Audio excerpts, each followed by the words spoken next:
Hoy coordinamos casi todo con dinero. Pagamos para producir, pagamos para transportar, pagamos para construir, pagamos para que algo funcione y por eso cuesta imaginar otra posibilidad. Cuesta pensar que una sociedad enorme pueda organizar trabajo, mover recursos y sostener territorios enteros sin depender del dinero como eje central, pero en los Andes ocurrió. Hace siglos, uno de los sistemas políticos más grandes de su tiempo, que según distintas estimaciones llegó a reunir a millones de personas en territorios profundamente diversos, logró articular una escala enorme, sin bancos, sin moneda circulando como base económica y sin mercados como los entendemos hoy. Y eso cambia la pregunta, porque el misterio no es solo cómo crecieron, no es solo cómo expandieron su territorio, ni siquiera cómo construyeron caminos o ciudades. La verdadera pregunta es otra. ¿Cómo haces funcionar algo enorme cuando la herramienta que hoy parece indispensable no ocupa el centro del sistema? ¿Cómo coordinas comunidades lejanas, producción en distintas zonas, trabajo colectivo, almacenamiento, información y necesidades que cambian todo el tiempo? Durante años, muchas respuestas sobre el Imperio Inca se enfocaron en sus conquistas, su arquitectura o en la magnitud de sus territorios. Pero quizás lo más sorprendente no fue lo que construyeron, fue la lógica que permitió sostenerlo. Porque lo que existió aquí no fue ausencia de economía, fue otra forma de organizarla. Una donde el valor no se movía solo en monedas, sino también en trabajo, reciprocidad, registros, rutas y una coordinación que todavía sorprende. Y cuando empiezas a mirar cómo encajan esas piezas, la historia deja de parecer antigua y empieza a sentirse extrañamente actual. Únete a Storylab, dale like y suscríbete para seguir explorando el pasado. El prejuicio moderno. Para entender por qué esto resulta tan difícil de imaginar, primero hay que mirar una idea que hoy damos por obvia. La idea de que el dinero es indispensable, que sin dinero no se puede organizar trabajo, que sin dinero nadie produciría más de lo necesario, que sin dinero no habría incentivos, no habría intercambio, no habría orden a gran escala. Y si lo pensamos desde el mundo actual, esa conclusión parece lógica. Hoy el dinero está en casi todo, define salarios, activa mercados, coordina compras, mide valor, permite comparar cosas distintas bajo una misma unidad: tiempo, esfuerzo, transporte, alimentos, servicios. Todo puede traducirse en precio. Por eso, cuando imaginamos una sociedad compleja sin dinero, muchas veces pensamos en escasez, en caos, en algo pequeño y limitado. Pero ahí aparece el problema. Confundimos una herramienta muy poderosa con la única herramienta posible, porque el dinero resuelve muchas cosas. Sí, facilita intercambios, reduce fricción, permite acumular, calcular, negociar, pero no crea por sí solo la capacidad de coordinar una sociedad. Para que algo grande funcione, siguen haciendo falta otras cosas. Confianza, normas compartidas, información, infraestructura, organización, capacidad de respuesta y una idea común de por qué vale la pena participar. Sin eso, ni siquiera una economía monetaria funciona bien, y la historia está llena de ejemplos: mercados que colapsan, estados con moneda pero sin coordinación, sociedades con recursos pero incapaces de distribuirlos. Entonces la pregunta cambia. Tal vez el dinero no es el origen del orden. Tal vez es solo una de varias formas de alcanzarlo. Y si eso es cierto, entonces mirar al mundo andino deja de ser una rareza histórica, se convierte en una prueba, una oportunidad para ver qué ocurre cuando una civilización intenta resolver el mismo problema por otro camino. Porque los incas no enfrentaron una pregunta menor. No era solo producir más, no era solo expandirse, era algo más difícil: cómo sostener una escala enorme, sin depender de la lógica que hoy nos parece inevitable. Y cuando empiezas a seguir esa pregunta, todo lo demás empieza a verse distinto. Otra lógica económica. Si dejamos de asumir que toda economía gira en torno al dinero, Aparece una posibilidad distinta, que una sociedad puede coordinar recursos sin convertir cada relación en compra y venta. Y en el mundo andino, esa lógica no era una teoría, era práctica cotidiana, porque no todo valor circulaba en monedas. También circulaba en trabajo, obligaciones compartidas, ayuda mutua y acceso a recursos dentro de una estructura más amplia. Eso no significa que no existiera intercambio, ni que todo fuera armonía. Significa algo más importante, que el sistema descansaba en mecanismos distintos a los que hoy solemos imaginar. Uno de ellos era la reciprocidad, la idea de que una acción realizada hoy genera una respuesta futura, ayuda que vuelve, esfuerzo que no desaparece, trabajo que fortalece vínculos y crea seguridad en el tiempo. Lo que en muchas comunidades andinas se conoce como Aini expresa precisamente esa lógica. Hoy por ti, mañana por mí. No como frase romántica, como mecanismo real de cooperación. En entornos donde nadie controla todo lo que necesita, colaborar no es solo virtud, es estrategia. Pero esa escala local no bastaba para sostener algo mucho más grande. Ahí aparece otro nivel, la movilización de trabajo para tareas colectivas, caminos, terrazas, infraestructura, mantenimiento, obras públicas, transporte. Lo que hoy suele resumirse bajo términos como mita, no era simplemente trabajo forzado en el sentido moderno más simple, era también una forma de convertir capacidad humana dispersa en proyectos de gran escala. Y aquí conviene detenerse, porque desde una mirada actual, trabajo sin salario inmediato puede parecer incomprensible. Pero esa reacción nace de nuestras propias categorías. En muchos sistemas históricos, participar no se explicaba solo por pago individual directo, sino por pertenencia, obligación, prestigio, seguridad, acceso y continuidad. El punto no es idealizar nada. Todo sistema tiene tensiones. El punto es entender la lógica. El esfuerzo de una comunidad podía sostener caminos que luego usarían muchas otras. La producción de una zona podía terminar ayudando a otra en tiempos difíciles. Y eso cambia la pregunta inicial.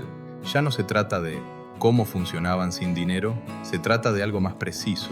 ¿Qué instituciones lograban que las personas colaboraran a una escala enorme? Porque cuando el valor no se reduce solo a monedas, empiezan a importar otras cosas, relaciones, deberes, memoria colectiva, confianza, prestigio, equilibrio entre partes. Y si esa base existe, la economía deja de ser solo transacción, empieza a convertirse en coordinación. Pero incluso eso tenía un límite, porque cooperar localmente es una cosa. Hacerlo a través de montañas, distancias enormes y regiones distintas es otra muy diferente.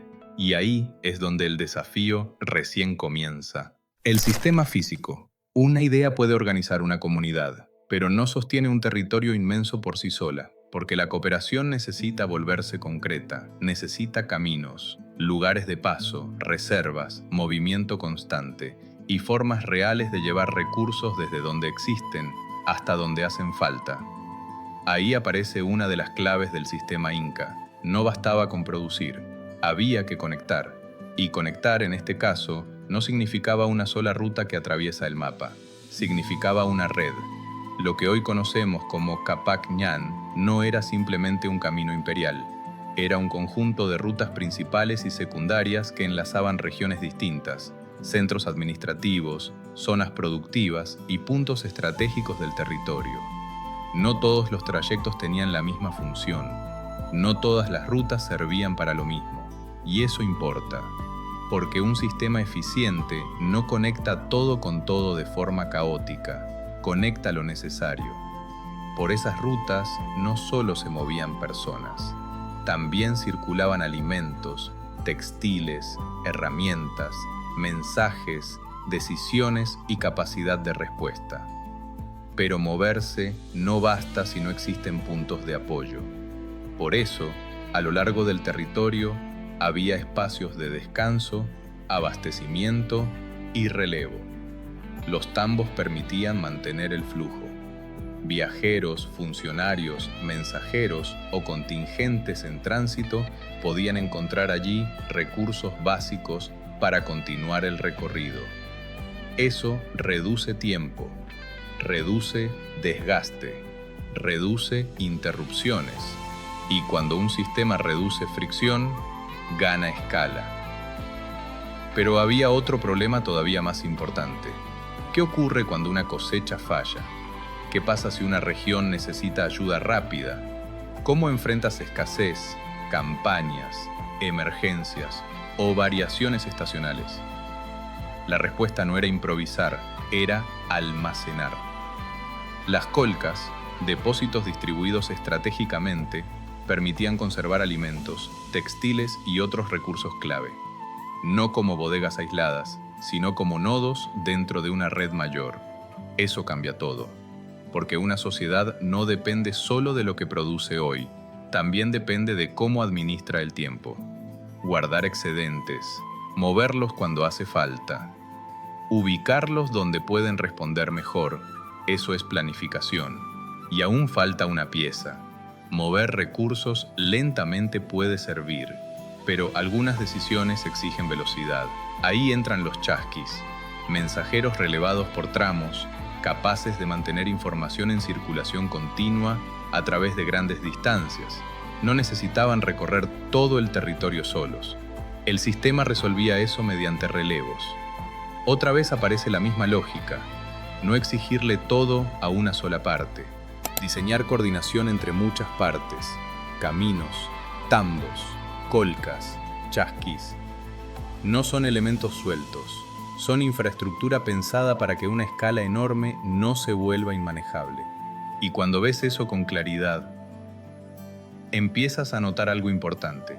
El imperio inca no funcionaba solo por autoridad, funcionaba porque había mecanismos materiales que convertían organización en realidad. Pero incluso una red así todavía enfrenta una pregunta decisiva. ¿Cómo sabes qué mover, cuándo hacerlo y hacia dónde? Y ahí entramos en otro nivel del sistema. Información y control.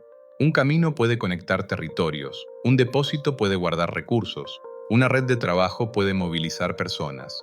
Pero nada de eso basta si las decisiones llegan tarde. Porque en cualquier sistema complejo, el verdadero límite no siempre es la distancia. Muchas veces es la información. ¿Cómo sabes dónde falta comida? ¿Qué región produjo más este año? ¿Dónde conviene enviar apoyo? ¿Qué obra necesita más manos? ¿Qué zona enfrenta escasez? ¿Qué ruta sigue operativa? Sin respuestas a esas preguntas, incluso una gran infraestructura se vuelve torpe. Y aquí aparece una de las piezas más fascinantes del mundo andino. Los quipus. Durante mucho tiempo fueron presentados solo como curiosidad, cuerdas con nudos, objetos extraños, símbolos de otro tiempo, pero vistos dentro del sistema, cumplen otra función, la de registrar cantidades, inventarios, tributos, producción, distribución, información necesaria para administrar una escala enorme. No hace falta exagerar para entender su importancia. Aunque todavía existan debates sobre todo su alcance, sí sabemos que formaban parte de la gestión estatal y administrativa. Y eso ya es extraordinario, porque revela algo clave. El problema no era solo mover recursos, era saber qué hacer con ellos. Una cosecha abundante en una zona no significa nada si nadie puede integrarla al conjunto. Un depósito lleno no resuelve una necesidad lejana si no existe información para activarlo a tiempo. Una red de caminos impresionante pierde valor si las decisiones se toman a ciegas. Por eso, registrar no era un detalle técnico, era una forma de convertir complejidad en acción. Y aquí aparece una lección más profunda. Muchas veces asociamos avance con parecerse a nuestras herramientas actuales. Escritura alfabética, papeles, moneda estandarizada, burocracias modernas. Pero la historia real suele ser más amplia. Distintas civilizaciones resolvieron problemas similares con instrumentos distintos. El mundo andino no copió el modelo de otros continentes. Desarrolló respuestas propias para desafíos propios. Y eso obliga a mirar de nuevo. Porque cuando una sociedad logra coordinar trabajo, recursos y decisiones a gran escala, lo importante no es si usó nuestras mismas herramientas, lo importante es que funcionó. Pero incluso con información, caminos y almacenamiento, todavía queda una pregunta difícil. ¿Cómo sostienes la participación humana dentro de todo eso? Porque ningún sistema se mueve solo. Las personas dentro del sistema, pero incluso con caminos, depósitos y registros, nada de esto funcionaría por sí solo. Porque ningún sistema se sostiene solo con infraestructura, se sostiene con personas. Y ahí aparece una de las preguntas más difíciles de todas. ¿Cómo haces que comunidades distintas, con lenguas, costumbres y realidades diferentes, participen de una misma estructura? ¿Cómo mantienes cooperación cuando no todos viven igual, no producen lo mismo, ni enfrentan las mismas necesidades? La respuesta no parece haber sido convertir a todos en una copia del centro, y eso importa. Porque muchos sistemas fracasan cuando intentan imponer una única forma de vivir sobre territorios profundamente diversos.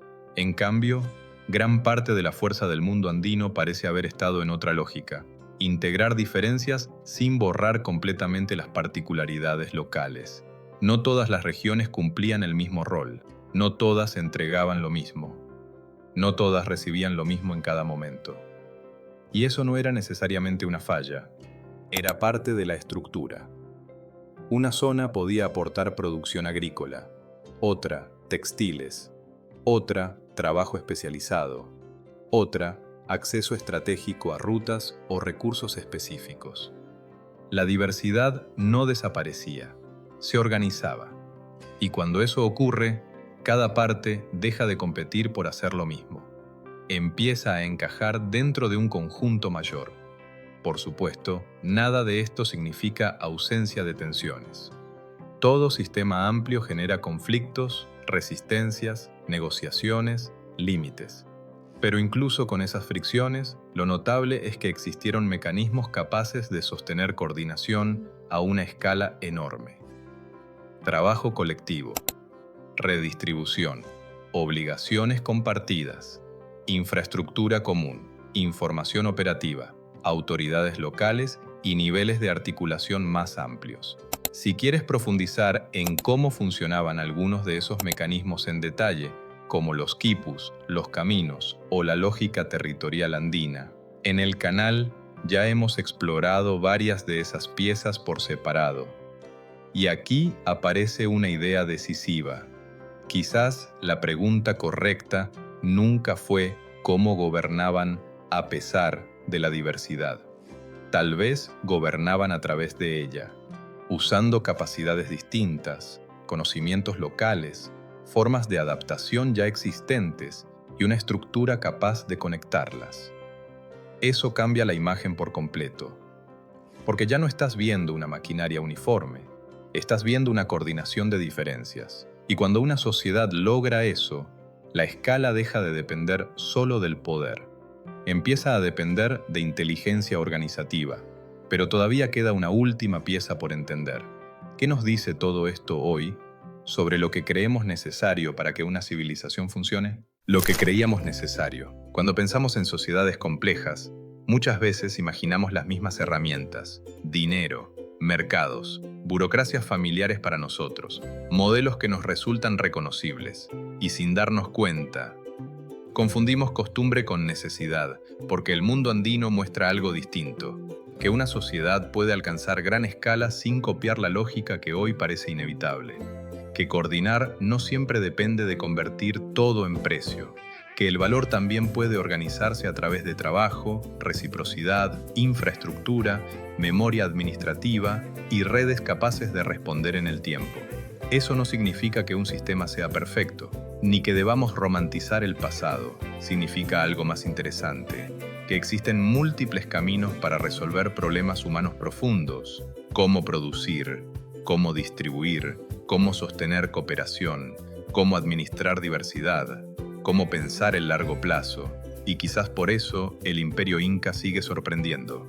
No solo por sus caminos, no solo por sus terrazas, no solo por la extensión de sus territorios, sino porque obliga a revisar una idea moderna, la de creer que solo existe una forma racional de organizar una civilización. Si te interesa seguir explorando la historia de América antigua con una mirada distinta, este es un muy buen momento para suscribirte, porque en el canal ya hemos visto quipus, caminos, redes antiguas, alimentación, civilizaciones anteriores y muchas otras piezas que ayudan a entender cómo todo esto encaja.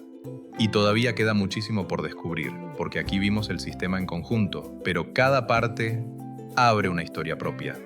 Y tal vez esa es la mayor lección. La historia no avanza en una sola línea, no tiene una única fórmula, no pertenece a un solo modelo, está llena de soluciones inesperadas que solo aparecen cuando miramos más allá de nuestras propias costumbres. Gracias por estar aquí, recién estamos empezando, nos vemos en el próximo.